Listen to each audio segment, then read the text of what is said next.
Official nang napabilang ang Converge Fiber Xers guard na si Juan Gomez de Liano sa Gilas Pool habang ang former San Miguel Beermen import na si Benny Boatwright nasa Pilipinas na din mga idol para sa patuloy na pag-abot ng kanyang naturalization dito sa ating bansa. So yan na nga mga idol, kinumpirma na yan mismo ng Gilas Pilipinas head coach na si Tim Cone ang pagdagdag sa Gilas Pool ni GDL. Magandang addition tong si GDL sa lineup ng ating national team pure shooter at malaalan kay Dick Den ng galawan mga idol. Mas lalong lumabas ang laro ng mabigyan ng mas mahabang playing time sa PBA.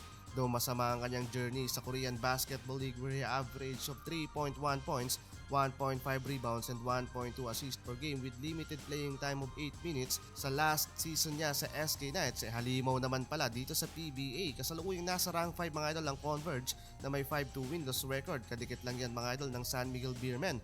One of the key player ngayon ni Coach Delta si Juan na may average of 17 points, 7.14 rebounds and 8.29 assists per game. Malaking impact yan mga idol sa kupunan as a rookie, shooting 57.89% from the 3-point line. Mataas yan mga idol. Isang Juan Gomez de Liano ang kailangan ng Gilas Pilipinas dagdag reinforcement lalo na sa kanilang outside shooting.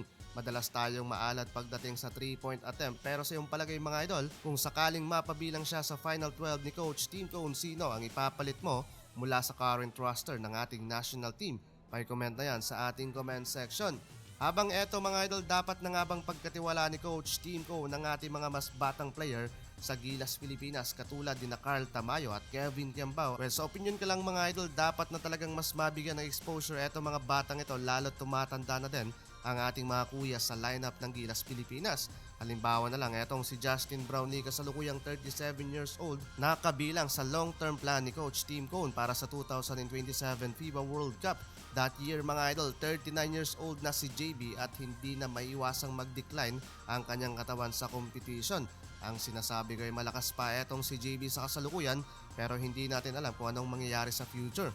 Katulad ngayon na pabalitang nagka-pneumonia pa siya dahilan ng hindi paglaro sa ESL para sa Meralco Bolts. Kaya dapat na talagang mag-step up ang mga mas batang player para sa long run and campaign ng Gilas Pilipinas.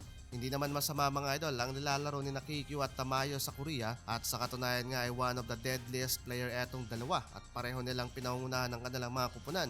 Sa case ni Justin Brownlee bilang naturalized player, darating talaga ang panahong magre-retiro na siya. Kaya etong si Benny Boatwright ay handang makuha ang rights na maglaro para sa ating national team.